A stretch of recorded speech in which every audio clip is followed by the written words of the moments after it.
بیا د شورا ټول غړي را پاڅېدل او عیسی پیلاطس ته بوته او په هغه باندې په تور لګولو پیل وکړ او وی ویل موږ ولیدل چې دې سړي زموږ قوم بېلارې کوو او خلک امپراتور ته د مالیې ورکولو څخه منې کول او دعوه کوي چې هغه خپل مسیح یعنې پاچا دی. پیلاطس د هغه څخه پوښتنه وکړه آیا ته د یهودیانو پاچا یې؟ عیسی ځواب ورکړ ته پخپله وایې.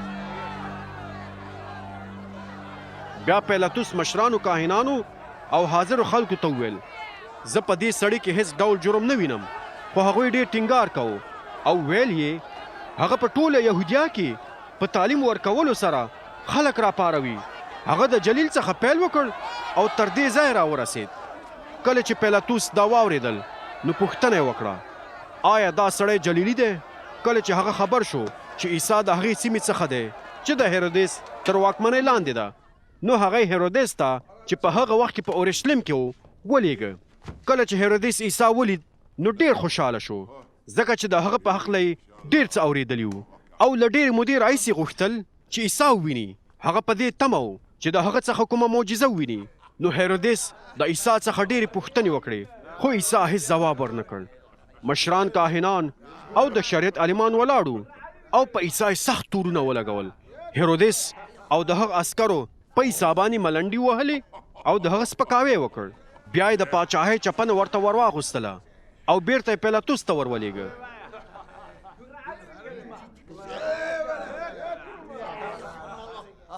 په هماغه ورځ هیرودیس او پیلاطس یو د بل سره ملګري شول ځکه چې له دې څخه مخکې د هغو دواړو ترمنځ دښمني وه.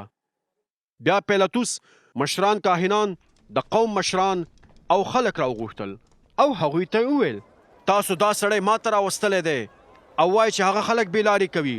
خو اوس ما ستاسو په مخ کې د هغه څخه پوښتنې وکړې او په هغه کې مې هغه جرم ونه مونده چې تاسو پرې تور لګولی دی او نه هم هیرودیس په هغه کې کومه ګناه ولیدله نو ځکه یې بیرته موږ ته راولېږه.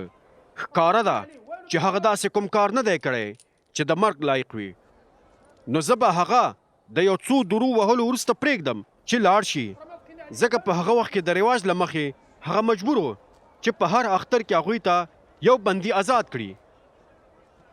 خو ټولو خلکو په یو اواز چغې کړې دا سړی ووژنه باراباس موږ ته آزاد کړه.